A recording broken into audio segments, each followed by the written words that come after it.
और सत्ता में अब बात कर्नाटक की, जहां कांग्रेस सरकार के अजब गजब आर्थिक फॉर्मूले और शासन के नए मॉडल की चर्चा हो रही है। यह मॉडल थोड़ा दूजे किस्म का है, इसलिए कर्नाटक से 2200 किलोमीटर दूर दिल्ली में भी इस पर चर्चा हो रही है।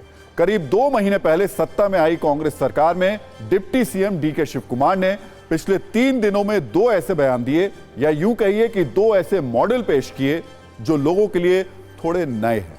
नए मॉडल से लोग थोड़े हैरान भी हैं और थोड़े परेशान भी। जिन 2 मॉडल्स की खूब चर्चा है, उसमें पहला मॉडल है विकास के कामों से पहले की स्कीम को लागू करना जरूरी। दूसरा मॉडल है दूध महंगा करके किसानों को फायदा पहुंचाना। इन दोनों मॉडल्स पर एक एक करके बात करेंगे, लेकिन शुरुआत करते हैं कांग्रेस को सत्ता में लाने वाली फ्री स्कीम की। विधानसभा चुनाव के दौरान कांग्रेस ने कर्नाटक में 4 करोड़ गारंटी कार्ड बांटे थे। इस कार्ड में कुछ वादे थे, जैसे 300 यूनिट फ्री बिजली का वादा, महिलाओं को 2000 रुपए प्रति महीने की मदद, गरीब परिवारों को 10 किलो फ्री चावल, बेरोजगारों को 1500 से 3000 रुपए का भत्ता, महिलाओं के लिए बसों में फ्री सफर का वादा। अब सरकार बन चुकी है तो उस पर इस बात का दबाव है कि वो जल्दी से जल्दी फ्री गारंटी वाली स्कीम लागू करे। लेकिन सरकार की मुसीबत यह है कि उनके पास इन स्कीम्स को लागू करने के लिए पैसे ही नहीं है। एक अनुमान के मुताबिक अगर कर्नाटक की कांग्रेस सरकार 5 गारंटी को पूरा करने की कोशिश करती है तो उसे कम से कम 53,419 करोड़ रुपए की जरूरत होगी। सरकार के पास ज्यादा पैसे हैं नहीं, इसलिए सरकार ने विकास के कामों को होल्ड पर रखने का फॉर्मूला तैयार किया है, यानी विकास के कामों को रोककर लोगों से किए गए मुफ्त वाले वादे पूरे किए जाएंगे। ध्यान देने वाली बात यह है कि यह सब छिप छिप कर नहीं हो रहा है, बल्कि सरकार के deputy CM DK Shivakumar डंके की चोट पर कह रहे हैं कि इस साल ज्यादा विकास के काम नहीं हो पाएंगे। सिंचाई और लोक निर्माण विभाग के लिए बजट नहीं है, विधायकों को विधानसभा क्षेत्र के लिए पैसे नहीं दिए जाएंगे। इसका मतलब है कि कर्नाटक में विकास के काम पीछे चले गए हैं और चुनाव में किए गए फ्री वाले वादे प्राथमिकताओं की लिस्ट में सबसे ऊपर आ गए हैं। विकास कार्यों में खर्च होने वाले पैसे बचाकर 5 चुनावी वादों को अब पूरा किया जाएगा। तो एक तरफ मुफ्त चुनाव वाले वादे हैं और जिनको सरकार अपनी प्राथमिकता में रखे हुए, तो दूसरी तरफ दूध महंगा करके दूध वालों को फायदा पहुंचाने का आर्थिक फॉर्मूला भी सामने आया है। दरअसल कर्नाटक सरकार ने राज्य के लोकल मिल्क ब्रांड नंदिनी दूध की कीमत 3 रुपए प्रति लीटर बढ़ाने का फैसला किया है। 1 अगस्त से टोन्ड मिल्क की कीमत 39 रुपए की जगह 42 रुपए होगी, और जबकि जो क्रीम वाला मिल्क है उसकी कीमत अगर हम देखेंगे तो वो भी बढ़ाई गई है। इस फैसले के बाद deputy CM DK Shivakumar एक बार फिर से मीडिया के सामने आए। उनसे पूछा गया कि दूध महंगा हो गया है, तो उनका जवाब था कि हमने दूध बेचने वालों की मदद करने के लिए दूध महंगा किया है। एक बार सुनते हैं उन्होंने कहा क्या।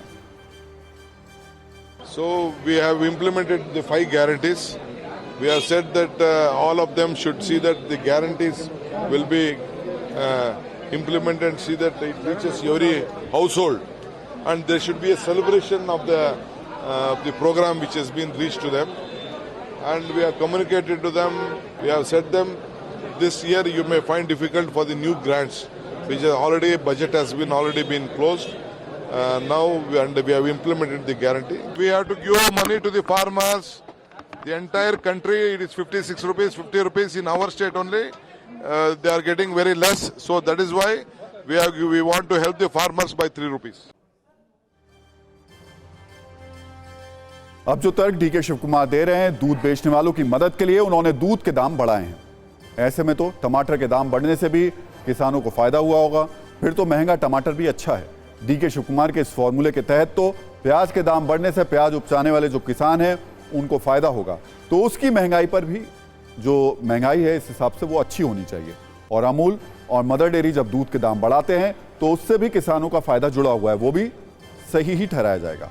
कांग्रेस के समर्थकों की नजर में यह मास्टर स्ट्रोक है, जबकि कांग्रेस के आलोचक इसे अर्थशास्त्र का सिद्धारमैया शिव कुमार फॉर्मूला कह रहे हैं। हर राज्य की अपनी आर्थिक सेहत होती है, अब इस पर नजरिया 9 हम आपको बता दें, और कोई भी आर्थिक फैसला करते हुए इस आर्थिक सेहत की रिपोर्ट को देखते रहना चाहिए। कर्नाटक को वादे पूरे करने के लिए 53,419 करोड़ रुपए की जरूरत है। कर्नाटक का कुल बजट 2,26,000 करोड़ रुपए है। राज्य का कुल खर्च 2,87,000 करोड़ रुपए है और कर्नाटक का वित्तीय घाटा 60,582 करोड़ रुपए है। कुल मिलाकर चुनावी वादों को पूरा करना अच्छी बात है। हर राजनीतिक दल को चुनावी वादों को जरूर पूरा करना चाहिए, लेकिन राजनीतिक दल जब सत्ता में आ जाएं तो उन्हें यह भी सोचना होगा कि वो सिर्फ एक राजनीतिक दल की भूमिका में नहीं है बल्कि सरकार की भूमिका में भी है। उनकी प्राथमिकता क्या है, मुफ्त वाले वादे या फिर विकास के काम? क्योंकि फ्री के फायदे अस्थायी होते हैं जबकि विकास के फायदे दूरगामी होते हैं। वैसे भी 20वीं शताब्दी के मशहूर कवि एडवर्ड जेम्स ह्यूज का एक मशहूर कथन है, कुछ भी मुफ्त नहीं है, हर चीज की कीमत चुकानी पड़ती है। किसी एक चीज में लाभ के लिए दूसरी चीज में भुगतान करना होता है। कर्नाटक के नेता भी अब फ्री वाले वादों को पूरा करने के लिए विकास के कामों से समझौता कर रहे हैं।